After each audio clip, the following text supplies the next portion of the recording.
لیکن ابو جہل دی بنجر زمین کو فائدہ نہیں پہنچا، ابو بکر صدیق دے دل کو فائدہ پہنچ گیا۔ جناب صدیق اکبر رضی اللہ تعالیٰ عنہ آپ دے دل مبارک دی زمین زرخیز ہے۔ جناب مولا کائنات حضرت علی المرتضی شیر خدا آپ دے دل مبارک دی زمین زرخیز زمین ہے۔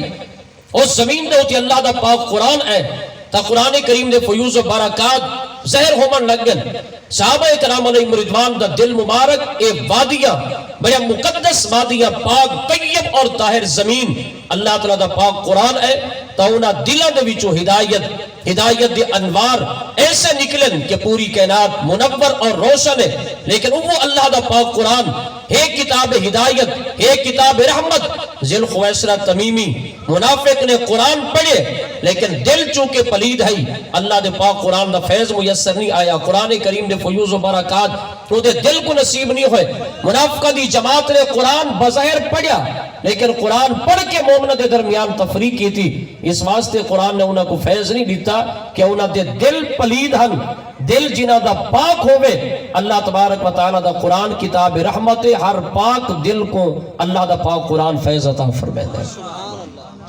اس واسطے صحیح بخاری شریف گواہ ہے، نبی پاک علیہ السلام نے خارجی ٹولے دے متعلق ارشاد فرمایا، اور ذوالخویسرہ اور کوس تمیمی جڑا کہ رئیس الخوارج محدثین فرمیدن وہ خارجیت دی ابتدا، خارجیت دا بابا ہے، اس وقت وہ ونجن لگے۔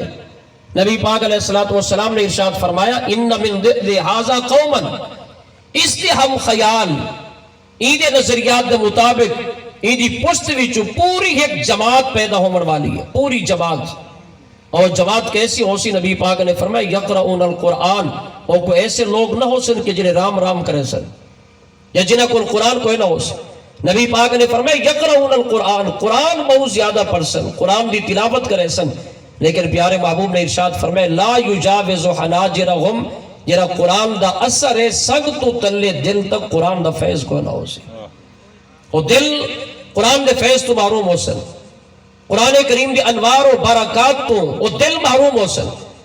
دل کیڑے کو قرآن کریم دا فیض مل دے، اس دل کو قرآن کریم دا فیض میسر آن دے۔ علامہ علوسی رحمت اللہ علیہ آپ نے قلب سلیم دی تعریف بیان فرمائی، والخالی عن العقائد الفاسدات، او دل جڑا گنجے عقیدے کل پاک ہے، او دل طیب اور طاہر ہے، ول جڑا دل پاک ہے او کو اللہ دا پاک قرآن بھی فائدہ پہنچے دے، پیارے مصطفیٰ کریم دا فرمان بھی فائدہ پہنچے دے، اور جڑا دل پاک ہے او دل پاک کو اللہ دے ولی دا فرمان سامنے آوے تا او بھی اس دے واسطے فائدہ مند ہوں دے۔